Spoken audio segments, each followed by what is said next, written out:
নমস্কাৰ বন্ধু বান্ধৱীসকল, এই মুহূৰ্তত আপোনালোকলৈ লৈ আহিছোঁ এক গুৰুত্বপূৰ্ণ ভিডিঅ'। অৰুণোদয় আঁচনিৰ ভাল খবৰ দিলে মুখ্যমন্ত্ৰী ডক্টৰ হিমন্ত বিশ্ব শৰ্মাই। অসমত আহি আছে নেকি নতুন 5টাকৈ আঁচনি, আৰু কি নতুন আঁচনি পুৰণা আঁচনিবিলাকক লৈ অসমৰ মুখ্যমন্ত্ৰী ডাঙৰীয়াই কি ঘোষণা কৰিছে, সম্পূৰ্ণ তথ্য আপোনালোকক এই ভিডিঅ'টো জনাব যত্ন কৰিম। মূল ভিডিঅ'টোলৈ যোৱাৰ আগতে আপোনালোকলৈ সৰু এটা ৰিকুৱেষ্ট, এনেধৰণৰ ভিডিঅ'বোৰ নিতৌ পাবলৈ চেনেলটোলৈ নতুন আহিলে চেনেলটো ছাবস্ক্ৰাইব কৰি ল'ব। ভিডিঅ'টো যদি ফেচবুকত চাইছে পেজটো অৱশ্যে ফ'ল' দি ভিডিঅ'টো বন্ধু বান্ধৱীলৈ শ্বেয়াৰ কৰি দিব। 5 আঁচনি ৰূপায়ণক লৈ ওদালগুৰিত ডক্টৰ হিমন্ত বিশ্ব শৰ্মাৰ পৰ্যালোচনা বৈঠক।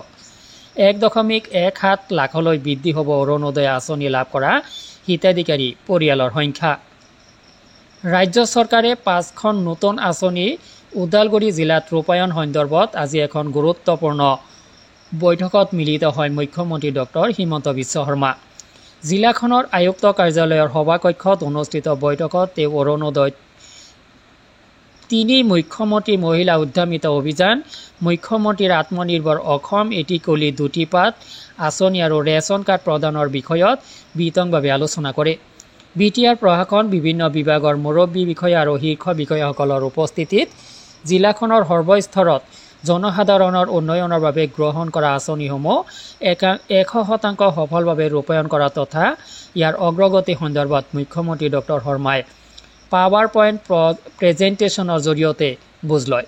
বৈঠকৰ অন্তত তেওঁ কয় যে ৰাজ্য চৰকাৰ 5খন নতুন আঁচনি ৰূপায়ণৰ বাবে আগবাঢ়িছে।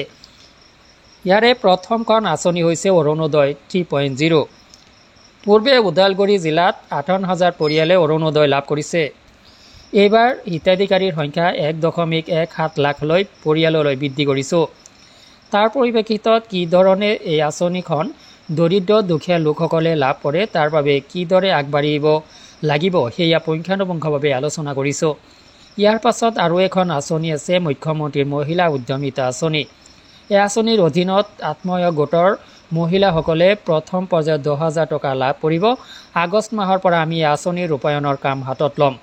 ওদালগুৰি জিলাত 1.07 লাখ মহিলা উপকৃত হ'ব।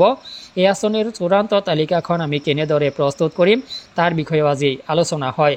মুখ্যমন্ত্ৰী ডক্টৰ শৰ্মাই বৈঠকত আলোচনা কৰা আন আঁচনি সন্দৰ্ভত পুনৰ কয়, মুখ্যমন্ত্ৰীৰ আত্মনিৰ্ভৰ অসম আঁচনিটো ওদালগুৰি জিলাত প্ৰায় 2,500 যুৱক যুৱতীয়ে 2 লাখ টকাকৈ লাভ কৰিব।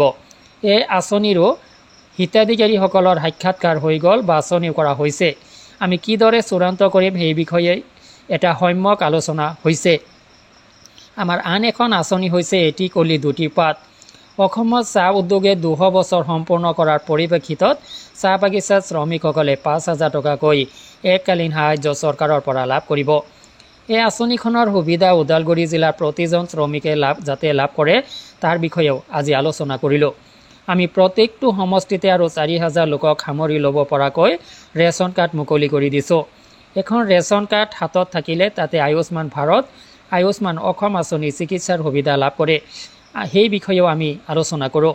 তেওঁ লগতে কয় যে আঁচনিসমূহৰ পৰ্যালোচনা কৰাৰ বাবে BTCৰ অন্তৰ্গত 5খন জিলা ভ্ৰমণৰ কাৰ্যসূচী গ্ৰহণ কৰিছে।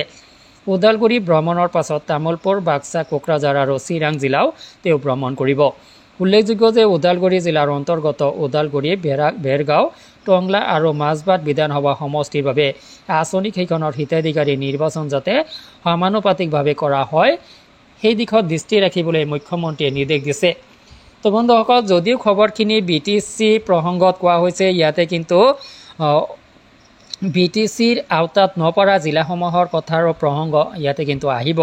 যিহেতু আপোনাৰ মুখ্যমন্ত্ৰী উদ্যমিতা আঁচনিৰ কথা আপুনি কওক, বা মহিলাসকলৰ আত্মসহায়ক গোটৰ মহিলাসকলৰ যি ধনৰ কথা কোৱা হৈছে সেইখিনি অহা আগষ্টৰ পৰা প্ৰদান কৰিব বুলি কোৱা হৈছে। অৰুণোদয় আঁচনিৰ পৰিধি বৃদ্ধি কৰিব বুলি কোৱা হৈছে। এনেকুৱা কিছু BTADৰ বাহিৰতো কিছু এলেকাৰ বাবে তথ্যখিনি বা আঁচনিখিনিৰ তথ্যখিনি প্ৰযোজ্য হ'ব। তো বন্ধুসকল, ভিডিঅ'টো সংক্ৰান্তত আপোনাৰ কিবা অভিযোগ থাকিলে ভিডিঅ' কমেণ্ট ছেকশ্যনত জনাব। আজিলৈ এৰিছোঁ, ধন্যবাদ।